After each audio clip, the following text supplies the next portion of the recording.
Hey, what is up everybody, Blades for here, and today for you guys another video of Persona 5X. Inside today's video guys, we're going to be going over the unit review for the man Yusuke here, and of course he is the next in line of the version patches here. So if you guys as always are interested as usual, be sure to hit that like button, hit that subscribe button. It really does help me out quite a lot. We're going to go ahead and get straight into it here. Now Yusuke is another one of these characters that as a brief unit is absolutely amazing. He did come out I think around like 1.3.1 if I'm correct. It should have been like the first version update where we finally got Palace 2, or at least nearly the end of Palace 2 with this mount. Now this character brought in a new style of things. He is an AoE DPS, but more of a AoE DPS that's built instead of off attack is off of defense. Now the character himself is really good. He actually does have some nice hits. The only issue is for a defense DPS, there isn't many places that we utilize this guy. This ice DPS himself is actually insanely good as well. The only issue also, besides just being a defense DPS himself, is the factor that the man doesn't really have much content. The ice category, when it does come down to at least what can be useful or at least used a lot, really isn't truly there. There isn't much places that you're going to be using a ice DPS, let alone a ice defender DPS that needs a defense oriented team. So Yusuke in his mind is more of a potential character, but that more shows itself mainly I guess in his kit, and so we're going to go ahead and go over that. Oh yeah, and I forgot to mention, the man also does do some follow-ups and also has some nice counters, so that was another thing he ended up bringing to the game. But now without that at least in the way here, go ahead and check out his awarenesses and actually explain his skills a little bit more. So the first thing that we're going to look at is his awareness 0. Now luckily this character I did not dupe out, so you guys can actually see everything that he does have. But his A0 being Dragon Dance here, when taking skill damage there is a 65% fixed chance to trigger a counter and dealing 66% defense ice damage to the enemy as a follow-up. You can also upgrade this effect to Dragon's Roar with different skills. Now this is a really interesting little passive here. Pretty much what it's pretty much saying to you guys is he does have a chance to of course do a follow-up attack or a counter. Whenever he is hit, he has this said chance, and even when he does have a skill on that actually changes this to Dragon's Roar, he's actually able to get a guaranteed counter that actually, instead of being a single target type of counter attack, is an AoE attack. But at A0, this character mainly just has that percent chance to actually give his counter on out here and deal that extra follow-up damage that normally you wouldn't be able to see, and it's all based off of course defense. Now this was very interesting when he first dropped. He's still really good today. The main issue, as I said before, is this character doesn't really have his place inside of just anywhere. You can still use him, but like if you want to use him in competitive places such as like SOS or even Guild Boss, he's not really going to be your first thought process on at least a character. Now that doesn't mean he's bad, it just genuinely means that we just need more ice content and more ice defense content here, and that really does at least lack a lot inside of P5X itself. Now one of the few things I have to say about his awareness is this is a pretty decent starter awareness, especially for the kit at hand that he does have, which is heavily involved around counterattacks. So seeing that he's able to actually have a percent chance to actually do this fixed counterattack is actually really nice to have at least at your disposal. Though as for a dupe recommendation, if you guys really want to go ahead and dupe this character out, I would say getting the A1 is pretty darn nice, because then after using Jinka Zanshin, which is actually the one that allows you to get into the counter stance here, you will additionally gain one more Dragon's Roar. This counter will then deal 70% of damage. So instead of actually being able to counter once here, you're able to counter twice with the AoE counter chance, which is absolutely amazing. This is now 100% chance, and it's also an added AoE here, and it's not something that normally he would have. Normally he has an AoE counter that only procs with Jinka Zanshin at least one time. Well, with this in mind, you're actually able to at least proc it twice here, dealing at least 70% of the damage. Now it isn't as strong as the first one of course, but it still is pretty decent, and you're gonna get some extra damage off of that and some extra follow-ups off of that if you are going even with a follow-up team. This itself is actually really decent, and I really do enjoy that awareness. I wish I kind of had it. It's pretty darn nice to have. But now we're going to go ahead and take a look at his skills here. So we have a few skills such as Chill Break, Front, or at least Frost Slash, and Jinkazanshin alongside of his ultimate. Now for his skills, there's mainly just going to be two that you're going to be utilizing the entire time. One of them is going to be Jinkazanshin here. And the main reason for this is because this is how he's able to proc off his AoE counter. That AoE counter is going to be the most important thing here.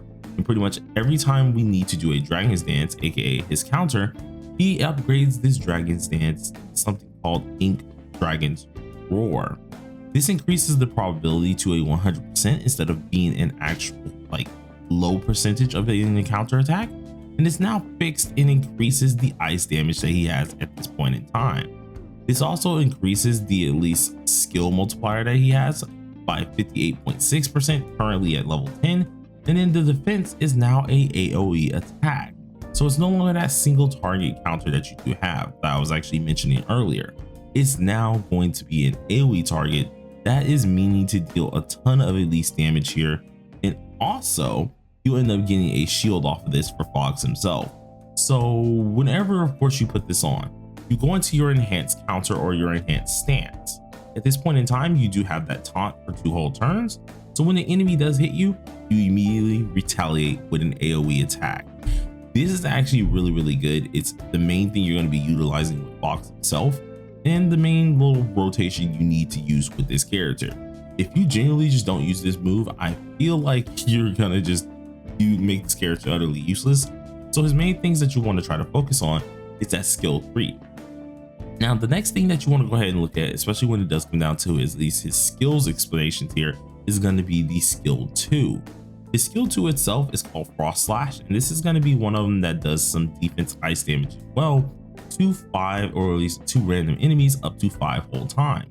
Now, this is actually really good to have here at your disposal because whenever you do have a shield on, it increases the skill damage by 30%.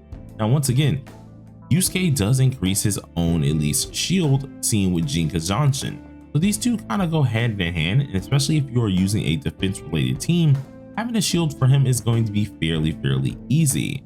And then of course, if you do hit the same enemy, your skill damage is decreased of course while hitting them, but still, it's still nice to get that multi-hit on at least this hit, or at least on this skill attack. And I feel like a lot of you guys might enjoy that about this character.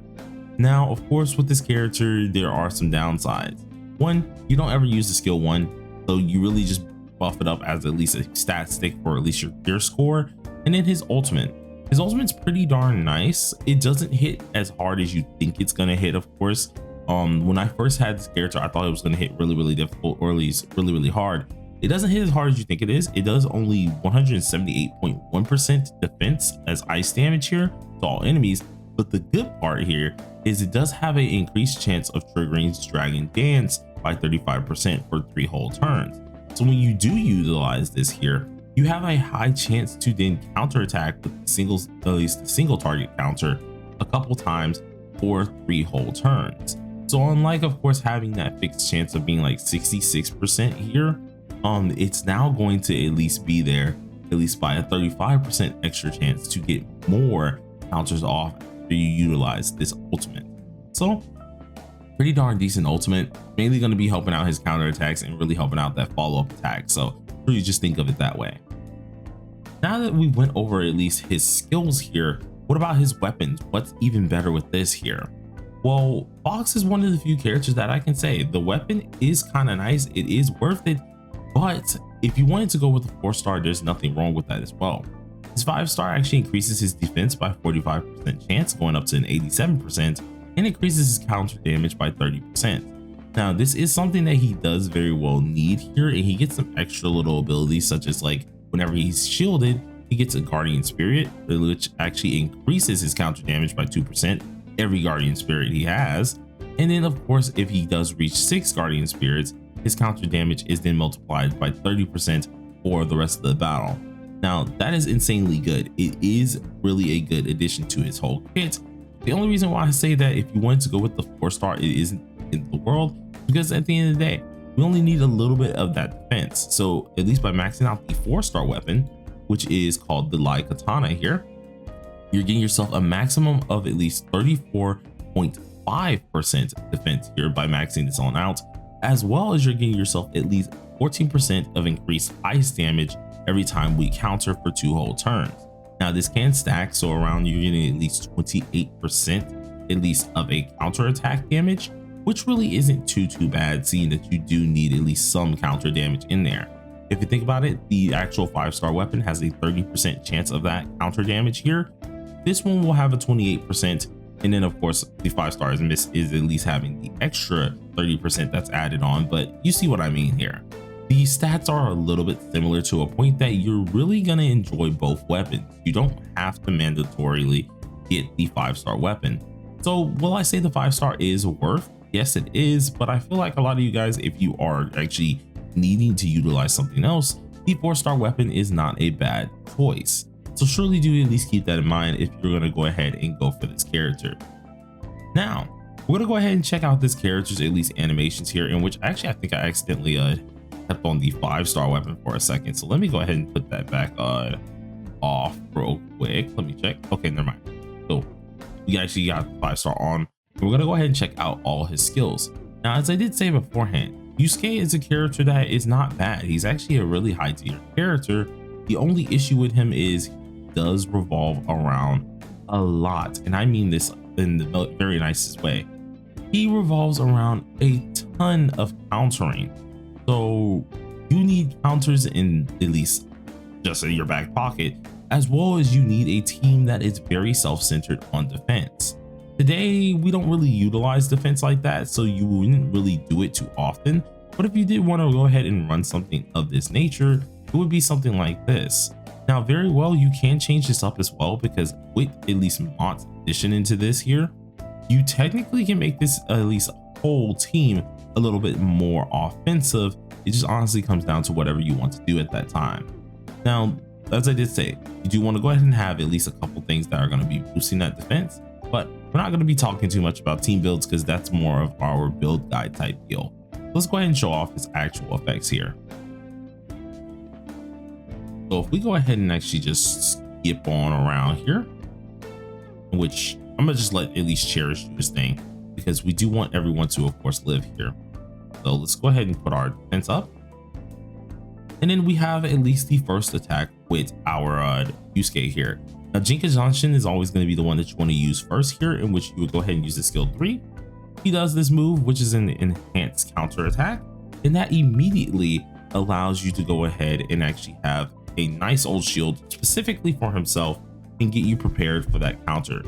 Now, everything that you do is highly, and as I said before, highly reliant on if you go ahead and actually, what's it called?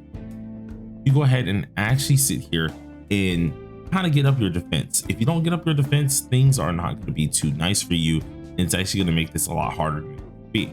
But as you can see, once it gets triggered, he does that AoE hit there, which actually does some decent damage. But of course, we're versus a boss that really isn't going to be seeing that damage too much here. Now, the next skill that you're going to be using is the Frost Slash here, in which looks something like this.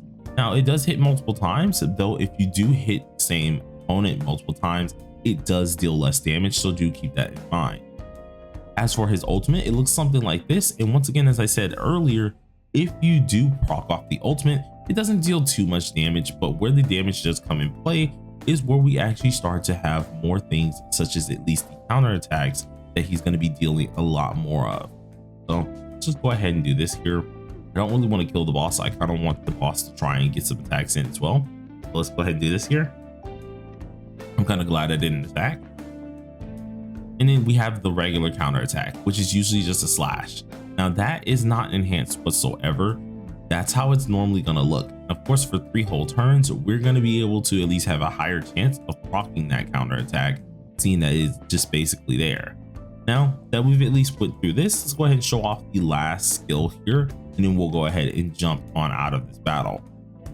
Checking out the skill 1, which is Chill Break. You're never going to be using this one, but it looks something like that, and it's just pretty darn normal, to be honest.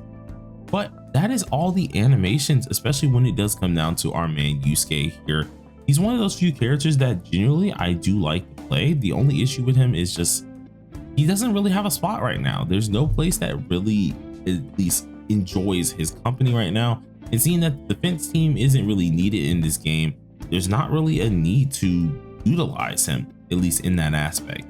But once again, this is just for now. He does have a ton of potential, so either with buffs or either a little bit of a kit change, he very well can go from at least the place he is currently to being even higher on the spectrum for at least the actual tier list. But you guys let me know down below in the comment section how y'all feel about this. Do you enjoy Yusuke? Are you going to pull for him or are you not going to? And I hope you enjoyed the video. Peace out.